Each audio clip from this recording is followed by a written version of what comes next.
जय माता दी मित्रों, मेरा नाम पंडित प्रकाश जोशी। स्वागत है मेरे YouTube फेसबुक चैनल एस्ट्रोलॉजी में। मित्रों, आज हम चर्चा कर रहे हैं मकर राशि के मंथली राशिफल, यानी अप्रैल में मकर राशि की क्या होगी, धन की, परिवार की, दाम्पत्य जीवन की स्थिति, इसके बारे में हम डिटेल में चर्चा करेंगे और ये कार्यक्रम पूरा देखिएगा। सबसे पहले हम स्वास्थ्य के बारे में चर्चा कर लेते हैं। तो स्वास्थ्य भाव के अप्रैल में जो स्वामी हैं वो शनि है। शनि द्वितीय भाव में बैठे हैं, तो देखा जाए तो पूरा अप्रैल का महीना स्वास्थ्य के लिए सामान्य फलदायक रहेगा। बस शनि द्वितीय भाव में बैठते हैं तो कहीं ना कहीं दांत संबंधी इशू व्यक्तियों को रहते हैं, तो मकर राशि को दांत की प्रॉब्लम हो सकती है, बाकी सामान्य है। धन की स्थिति की बात करें तो शनि द्वितीय भाव में बैठे हैं, यानी धन भाव में बैठे हैं, तो 3 जगह से बड़ा धन लाभ मकर राशि को अप्रैल में हो सकता है। अब वो 3 जगह क्या है, ध्यान से सुनिएगा। पहली, आप कोई वस्तु के क्रय विक्रय यानी सेल एंड परचेज से लाभ कमा सकते हैं, वो शनिदेव मौका देंगे। दूसरा, रेंटिंग या इन्वेस्टमेंट से आपको कोई ना कोई लाभ होगा। अगर आपका खाली प्लॉट है या खाली दुकान है तो वो चढ़ जाएगी, रेंटिंग इनकम आपको प्रॉपर प्राप्त होगी। साथ ही साथ इन्वेस्टमेंट से आपको फ़ायदा होगा। आजकल रेंटिंग इनकम यूट्यूब से भी जो इनकम आती है, सोशल मीडिया से भी आती है, उसको भी हम रॉयल्टी इनकम कहते हैं, यानी रेंटिंग इनकम कहते हैं, तो वो लाभ प्राप्त होगा आपको। साथ ही साथ देखा जाए मित्रों भाई से आपको कोई ना कोई गिफ्ट, कोई ना कोई लाभ प्राप्त होगा। तो 3 जगह से मोटा मोटा शनिदेव आपको कोई ना कोई लाभ कराने वाले हैं। किसी को 2 जगह से होगा, किसी को 3 जगह से होगा, अपने अपने संचित कर्म है। अब बात कर लेते हैं परिवार भाव के बारे में। तो परिवार भाव में देखा जाए शुक्र, राहु, बुध एक साथ, तीनों ग्रह एक साथ परिवार भाव में बैठे हैं अप्रैल के महीने में। तो 2 बड़ी परेशानी का सामना पारिवारिक स्थिति में आपको करना पड़ सकता है। पहला, वाहन पे खर्चा होगा। दूसरा, माता पिता को त्वचा नेत्र की परेशानी अप्रैल के महीने में हो सकती है। तो कुल मिला के पारिवारिक रूप से देखा जाए तो थोड़ा अस्त व्यस्त रहने वाला है अप्रैल का महीना।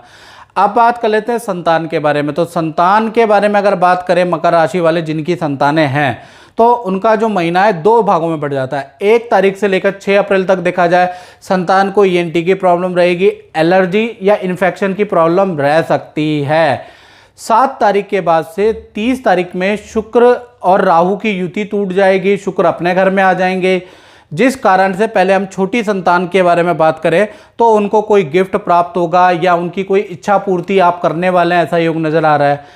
अब छोटी संतान 17 साल से छोटी होती है, याद रखिएगा। 1 साल से 17 साल को हम छोटी संतान कहते हैं, और बड़ी संतान 18 साल से और कितनी भी बड़ी हो सकती है, वो बड़ी है। तो बड़ी संतान को देखा जाए तो मित्रों के साथ में किसी पार्टी या घूमने या हिल स्टेशन जाने के अप्रैल में योग बनते हैं, और बड़ी संतान को करियर में कोई ना कोई खुशखबरी प्राप्त होगी, और कोई गिफ्ट या तो आप देंगे या फिर आपके मित्र आपको कोई गिफ्ट दे सकते हैं बड़ी संतान को। तो कुल मिला के छोटी बड़ी संतान के लिए 7 तारीख के बाद स्थिति बढ़िया है। मेरा नाम अतुल पांडे है, मैं बहरीन का रहने वाला हूँ। मेरा बिजनेस है, मैं तेल का बिजनेस करता हूँ, मगर मेरा बिजनेस में काफ़ी लॉस हुआ। मेरी ज़िंदगी की स्थिति बिगड़ गई थी, परिवार मेरा बिखर गया था। मगर मेरे करीबी ने मुझे समझाया गुरुजी की शरण में जाने के लिए। मैंने उनसे ज्योतिष विद्या का ज्ञान लिया, उन्होंने मुझे ज्योतिष विद्या का ज्ञान बताया, और जब से मैं उनके संपर्क में आया हूँ तो मेरी ज़िंदगी में काफ़ी खुशहाली आ गई है। मेरा बिजनेस भी हो गया, उन्होंने मेरे को ये सब बताया, विद्या मैंने उनकी मानी। आज मैं वेल सेटल्ड हूँ और मेरा परिवार खुशी से चल रहा है। अब बात कर लेते हैं स्टूडेंट के बारे में। तो स्टूडेंट के लिए देखा जाए तो 1 तारीख से 6 अप्रैल तक मित्रों से वाद विवाद रहेगा, मोबाइल वाहन पे आपका खर्चा बढ़ जाएगा। तो 6 तारीख तक की स्थिति अस्त व्यस्त रहेगी।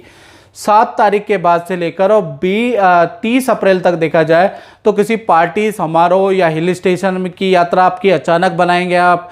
साथ ही साथ काम संबंधी आपको खुशखबरी प्राप्त होगी। तो स्टूडेंट के लिए भी 7 तारीख के बाद ही बेहतर ये महीना नजर आ रहा है। अब बात कर लेते हैं मकर राशि, उनकी जो नौकरी करते हैं तो उनके लिए ये जो महीना 2 भागों में बढ़ता है। 1 तारीख से लेकर 10 अप्रैल तक किसी से वाद विवाद हो सकता है, बिजली की वजह से या उपकरण की खराबी की वजह से आपका काम अधूरा रह सकता है। हो सकता है आप अपनी प्रेजेंटेशन पूरी ना कर पाएँ, मैनेजमेंट के सामने आपका काम अधूरा रह जाए। उसके अंदर बहुत सारे कायनात या कह लीजिए कि उपकरणों की खराबी के कारण आपके डिले रहेंगे। तो कुल मिला के 10 अप्रैल तक आप ऑफिस में थोड़े प्रेशर में रहेंगे और परेशान भी रहेंगे। 11 तारीख से लेकर और 30 अप्रैल तक देखा जाए तो नई नौकरी का कहीं ना कहीं से आपको ऑफर मिलेगा या नया पद का आपको ऑफर मिल सकता है। तो 11 तारीख से लेकर 30 अप्रैल तक आपके लिए अच्छा है। दाम्पत्य जीवन की अगर बात करें, खासकर प्रेमी प्रेमिकाओं के बारे में बात करें, तो जो ये पूरा संपूर्ण महीना है अप्रैल का, वहाँ पे आपके पार्टनर को अच्छा खासा धन लाभ होगा।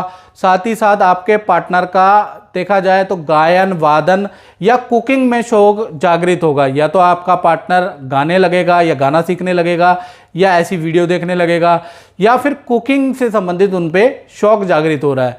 पति पत्नी की बात करें तो 1 तारीख से लेकर और 30 अप्रैल यानी पूरा अप्रैल का महीना कहीं ना कहीं माता के घर जाने के योग बनते हैं, यानी अपने माता पिता के घर जाने के उनके योग बनते हैं। किसी कारण से घर जाना हो सकता है। साथ ही साथ पार्टनर के साथ में पानी की, नदी समुद्र की यात्रा के योग भी अप्रैल में बन रहे हैं। अब बात कर लेते हैं व्यापारियों की, जो कि मकर राशि वाले अपना व्यापार करते हैं, अपना दुकान चलाते हैं, तो उनका ये महीना 2 भागों में बंटने वाला है। यानी 1 तारीख से लेकर 6 अप्रैल तक देखा जाए तो उपकरणों की खराबी के कारण आप परेशान रहेंगे, काम में डिले रहेगी, काम टाइम से आप पूरा नहीं कर पाएंगे। तो 6 अप्रैल तक काम में किसी ना किसी तरीके का व्यवधान, बाधाएं रहेंगी। 7 तारीख से लेकर और 30 अप्रैल तक देखा जाए नए काम के आपको ऑफर मिल सकते हैं। साथ ही साथ देखा जाए तो बड़ी संस्था से आपको बड़ा काम का ऑर्डर मिल सकता है, यानी बड़ी संस्था से आपका कोई ना कोई टाई अप हो सकता है। आपको प्रयास करने की ज़रूरत है। तो 7 तारीख के बाद देखा जाए काम की स्थिति बहुत अच्छी रहेगी। तो मित्रों, इस कार्यक्रम में बस इतना ही। मुझे दीजिए इजाज़त। जय माता दी।